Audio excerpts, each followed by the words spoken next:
عليكم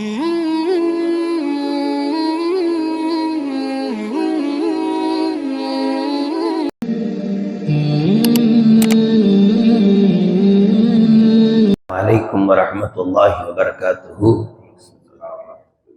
الحمد لله وكفى وعلى عباده الذين اصطفى. أما بعد،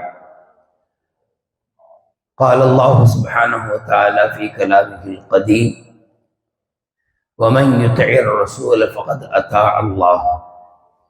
وقال نبي الله محمد صلى الله عليه وسلم: يرحموا من في الأرض يرحمكم من في السماء، أو كما قال عليه الصلاة والتسليم. கண்ணியத்திற்கும் மிகுந்த மரியாதைக்கும் உரித்தான மேலான பெரியோர்களே, பாசத்திற்குரிய சகோதரர்களே, கண்மணி நாயகம் ஸல்லல்லாஹு அலைஹி வஸல்லம் அவர்களின் கண்ணியமான உம்மத்துமார்களே, அல்லாஹ் ரப்பல் ஆலமீன் நமக்கு இந்த இஸ்லாமிய மார்க்கத்தை கொடுத்ததின் வழியாக சக மனிதர்களுடைய உரிமைகளை பேணுவது என்பதை மாத்திரம் எடுத்துரைக்காமல், இந்த உலகத்தில் வாழுகிற காலத்தில் நாம் நம்மையும் நம்மை சார்ந்த மக்களையும் நம்முடன் வாழுகிற மக்களையும் பேணி பாதுகாத்து வாழ வேண்டும், அவர்களுக்கான உரிமைகளை உடைமைகளை வழங்கி வாழ வேண்டும் என்கிற உத்தரவு மாத்திரம் அல்லாஹ் ரப்பல் ஆலமீன் குர்ஆனின் வழியாக, நபி அவர்கள் ஹதீஸின் வழியாக நமக்கு கற்றுத்தரவில்லை. அதை கடந்து உலகத்தில் வாழுகிற மற்ற ஜீவராசிகள், உயிரினங்கள், பிராணிகள் இவைகளின் மீதும் நாம் பரிவும் பாசமும் காட்ட வேண்டும். அதுகூட நம்முடைய மறுமை வாழ்க்கைக்கான வெற்றியை தேடித்தரலாம். இந்த உலகத்துல அடிக்கடி நம்ம சொல்லியிருக்கிறோம், இந்த உலகத்துல நம்முடைய ஒவ்வொரு செயல்பாடுகளும் மறுமையினுடைய ஒரு விளைச்சல், ஒரு அறுவடை. நமக்கு என்ன விதைக்கிறோமோ அது அங்க அறுவடை செய்வோம். அப்ப இந்த மார்க்கம் நமக்கு எந்த அளவுக்கு ரொம்ப அற்புதமான மார்க்கமாக அமைஞ்சிருக்குன்னு சொன்னா, மனிதர்களுடைய உரிமைகள், அல்லாஹ்வுடைய கடமைகள், இவைகளை பேணுவதோடு இவைகளை பராமரிப்பதோடு நின்று விடாமல், நம்மோடு வாழக்கூடிய பூமியில எத்தனை ஜீவராசிகள் வாழுகிறதோ அவைகளின் மீதும் நம்மால் முடிந்தவரை பரிவும் பாசமும் காட்டுவது. எந்த பிராணிகளால் மனித சமுதாயத்திற்கு தீங்குகள் வர வாய்ப்பு இருக்கின்றதோ அந்த பிராணிகளை தவிர்த்து, அந்த உயிரினங்களை தவிர்த்து மற்ற உயிரினங்களின் மீது பரிவும் பாசமும் காட்டுவது, அது நம்முடைய மார்க்கம் நமக்கு போதிக்கிற அழகான தன்மை. நம்ம எல்லாம் கேள்விப்பட்ட நிகழ்வு சஹீஹ் புகாரியில ஹதீஸ் பல இடங்கள்ல வந்திருக்குது. முன்னொரு காலத்துல ஒரு பெண்மணி, ஒரு தவறான நடத்தை கொண்ட பெண்மணி இருந்தார்கள். அவர்கள் அப்படியே நடந்து சென்று கொண்டிருக்கிற போது ஒரு நாய் ஒன்று தண்ணீருடைய தாகத்தினால் நாக்கை அது வெளியிலே தொங்கவிட்டு கொண்டு அப்படியே நின்று கொண்டிருந்தது. தண்ணீர் குடிக்க வேண்டிய தேவை அதற்கு இருந்தது. பக்கத்தில் ஒரு கிணறு, அந்த கிணற்றிலே தண்ணீர் கொஞ்சம் அடியில் கிடக்கிறது. அந்த நாயினால் வாய் வைத்து குடிக்க முடியாத ஒரு சூழல். அப்படியே நின்று கொண்டிருக்கிற போது அந்த வழியாக கடந்து போன அந்த பெண்மணி அந்த நாயின் மீது பரிவு காட்டி, நாயின் மீது இறக்கப்பட்டு, தன்னுடைய அந்த ஆடையினுடைய ஒரு பகுதியை கொண்டு தன்னுடைய அந்த ஷூவை, அந்த செருப்பை கலட்டி அதிலே கொஞ்சம் தண்ணீரை அள்ளி அந்த நாய்க்கு புகட்டினார்கள். ஹதீஸ்ல வருது, அல்லாஹ் ரப்பல் ஆலமீன் சொல்கிறான், இந்த பெண்மணியை நான் மன்னித்து விட்டேன். இந்த பெண்மணியினால் அந்த பெண்மணி இதுவரை செய்த பாவங்களை நான் மன்னித்து விட்டேன் என்று அல்லாஹு தஆலா அந்த பெண்ணை மன்னித்ததாக நபி ஸல்லல்லாஹு அலைஹி வஸல்லம் ஹதீஸ்ல சொல்லியிருக்கிறாங்க. சஹீஹ் புகாரில வந்திருக்கு. அப்போ பரிவு காட்டுதல் என்பது, ஜீவராசிகளின் மீது நாம் அன்பு காட்டுவது என்பது கூட நம்முடைய மறுமையினுடைய வெற்றிக்கு, நம்முடைய மன்னிப்புக்கு காரணமாக அமையும். நபி ஸல்லல்லாஹு அலைஹி வஸல்லம் அவங்க ஒரு மனிதரை கடந்து போறாங்க. அவர் தன்னுடைய வீட்டிலே, தான் வளர்க்கக்கூடிய ஆட்டிலே அவர் பால் கறந்து கொண்டிருக்கிறார்.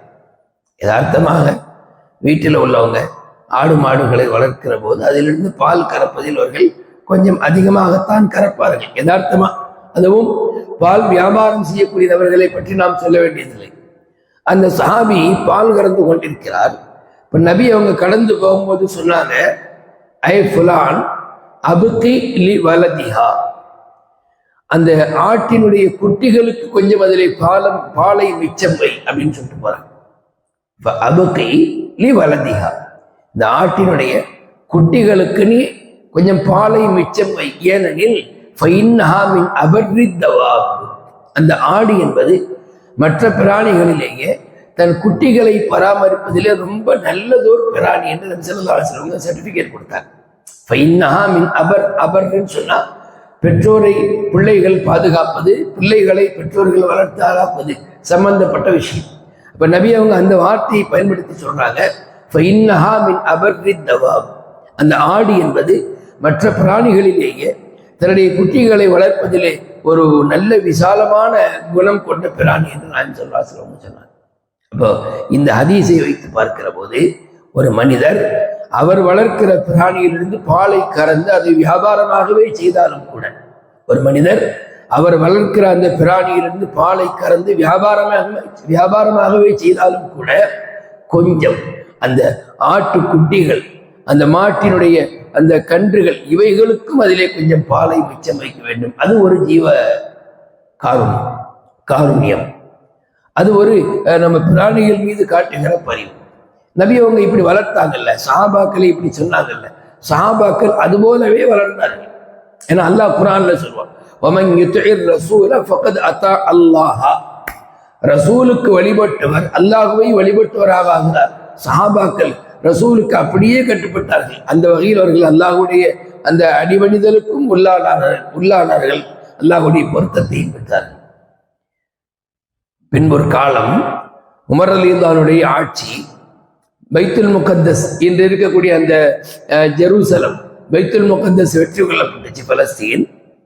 அப்போ ஹஜ்ரத் உமர் ரலியல்லாஹு அந்த பைத்துல் முகத்தஸுடைய சாவியை பெற்றுக்கொள்வதற்காக வேண்டி மதீனாவிலிருந்து வருகிறார்கள்.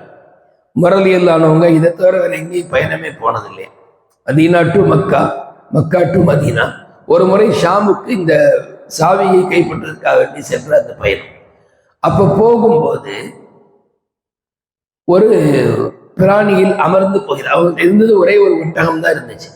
அந்த ஒட்டகத்தில் அமர்ந்து போகிறார்கள். அவருடன் அவருடைய பணியாளர் முஹம்மது இப்னு மஸ்லமா அவர் பேர். இந்த ரெண்டு பேரும், அப்ப ரெண்டு பேருக்கு இருப்பது ஒரு ஒட்டகம் தான். அப்போ உமர் ரலியல்லாஹு சொன்னாங்களாம், இந்த ஒட்டகத்தின் மீது நாம ரெண்டு பேருமே பயணம் செய்ய முடியாது, அது ஒட்டகத்திற்கு நாம் செய்கிற நீதம். ஒட்டகத்தை வச்சுக்கிட்டு ரெண்டு பேரும் நடந்து போறதும் முறையில்லை. ஏன்னா வாகனத்தை அல்லாஹ் படைத்திருப்பது ஒரு நோக்கம், லித்தர்க்க பூஹா, நீங்கள் அதிலே பயணிப்பதற்காகன்னு சொல்றாங்க. வீட்டுல வண்டியை வச்சுக்கிட்டு நம்ம எல்லா இடங்களுக்கும் நடந்து போனா என்ன சொல்லுவாங்க, ஏன் இப்ப வண்டி இருக்குல்ல, தொலை தூரத்துக்கு நடந்து போலாம், பக்கத்துல வேணா சரி வாக்கிங் நடைபயிற்சி அது இதுன்னு சமாளிக்கலாம், அதற்காக வேண்டி வாகனத்தை வைத்துக்கொண்டே நடந்து போவீர்களா அப்படின்னு கேட்கிறாங்களா இல்லையா? அது மாதிரி உமர் ரலியல்லாஹு சொன்னாங்க, இந்த நம்ம இடத்தில் ஒரு வாகனம் இருக்க இருவரும் நடந்து போவதும் முறையில்லை, ரெண்டு பேரும் அதில் ஏறி செல்வதும் அதுவும் அதற்கு நாம் செய்கிற அநீதி. இப்ப என்ன செய்யலாம், ஒரு ஆள் அதில் உட்கார்ந்து போகும் கொஞ்ச தூரத்துக்கு, பிறகு அவர் இறங்கினதுக்கு அப்புறம் மற்றொரு ஆள் உட்கார்ந்து போகும், கவனிங்க, மற்றொரு ஆள் உட்கார்ந்து போகணும். கொஞ்ச தூரத்துக்கு அப்புறம் அவர் இறங்கிட்டு கொஞ்ச நேரம் ஒட்டகம் மட்டும் தனியா வரணும். அதுக்கு ஒரு உரிமை இருக்குல்ல, எல்லா நேரமும் நீங்க அதுல உட்கார்ந்து மாறி மாறி போனா அதுக்கு ஒரு பாரம் தானே.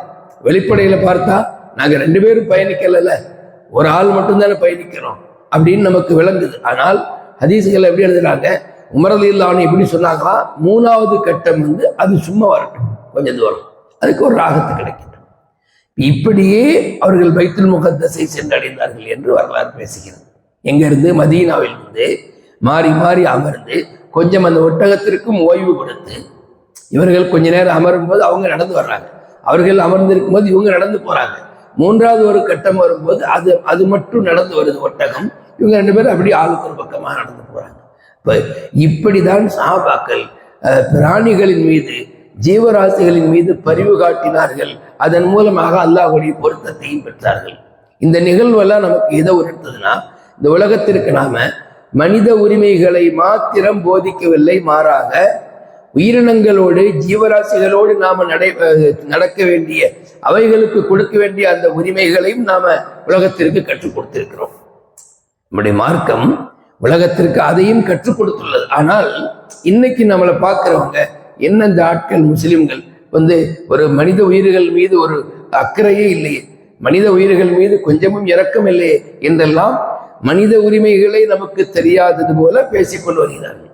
நாம எப்படிப்பட்ட ஆட்கள், அல்லாஹ் நமக்கு என்ன மாதிரியான ஒரு மார்க்கத்தை கொடுத்தான்னா, நாம மனித உரிமைகளை கடந்து பிராணிகளுக்கு உண்டான உரிமைகளையும் ரொம்ப ஆழமாக போதித்தவர்கள்.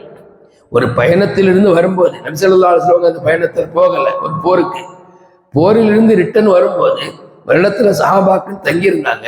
அவர்கள் தங்கியிருந்த இடத்துல எறும்பு புற்று ஒன்று இருந்துச்சு. எறும்பு புற்றுங்கிறது காட்டுல மேட்டுல அங்கங்க இருக்கிறது தான். சஹாபாக்கள் என்ன நினைச்சாங்க, நம்ம தங்குற இடத்துல பக்கத்துல எறும்பு புற்று இருக்குது, அது பாட்டுக்கு கிளம்பி வந்து நம்மளை எல்லாம் கடிச்சிடக்கூடாதுன்னு நினைச்சுக்கிட்டு அந்த எறும்பு புற்றை எரிச்சுட்டாங்க. நபியிடத்துல வந்து போர் இது மதீனாவுக்கு வந்ததுக்கு அப்புறம் செய்தியை சொல்றாங்க, இந்த மாதிரி நாயகமே வர்ற வழியில இப்படி நடந்துச்சு கொண்டுச்சு, நாங்க வந்து எறும்பு புற்றை எரித்தோம். இப்ப நபி அவங்க சொன்னாங்க, தப்பு பண்ணிட்டீங்களே, நீங்க எப்படி அதை எரிக்கலாம்? அஸிபு பின்னார் இல்லா ரப்புன்னார். நெருப்பை கொண்டு அதை படைத்த ரப்பை தவிர அவர் யாரும் பிறரை நோவினைப்படுத்தக்கூடாது. தீயை கொண்டு எதை நாம என்ன செய்யக்கூடாது, நோவினைப்படுத்தக்கூடாது. அதனால தான் ஒரு கருத்து வருது, என்ன அப்படின்னா, இந்த கொசு பேட்டை கொண்டு கொசுவை நம்ம வந்து அடிக்கலாமா? கொசு பத்தினால அது அப்படியே மயங்கி போகுதுன்னா அது வேறு விஷயம். கொசு பேட்டை கொண்டு நம்ம அடிக்கிற போது அது கொலை செய்யற மாதிரி ஆகுது நெருப்பை கொண்டு என்பதெல்லாம் ஒரு கருத்து வேறுபாடுகள் மக்கள் மத்தியில் இருக்குது. எதுக்காக நம்ம சொல்றோம்னா, நபி ஸல்லல்லாஹு அலைஹி வஸல்லம் அவர்கள் நெருப்பை கொண்டு வேதனை செய்வதை தடுத்தார்கள். யாரை? பிற உயிரினங்களை. அப்ப இவ்வளவு அழகான மார்க்கம் நம்மது. அதனால நாம என்ன செய்யணும், எப்பொழுதாவது வாய்ப்புகள் கிடைத்தால் ஜீவராசிகளின் மீது, உயிரினங்கள் மீது பரிவை காட்டி அதன் மூலமாக அல்லாஹ்வுடைய பொருத்தத்தை அடைவதற்கு முயற்சிக்க வேண்டும். ரப்புல் ஆலமீன் அல்லாஹு தஆலா நம்மை சாலிஹீன்களின் கூட்டத்தில் சேர்த்தருள புரிவானாக. பிற மனிதர்கள் மீதும் பிற பிராணிகள் மீதும் பரிவு காட்டுகின்ற நல்லோர்களில் அல்லாஹ் நம்மை சேர்த்தருள்வானாக. ஆமீன் ஆமீன் யா ரப்பல் ஆலமீன். அஸ்ஸலாமு அலைக்கும் வரஹ்மத்துல்லாஹி வபரகாத்துஹு.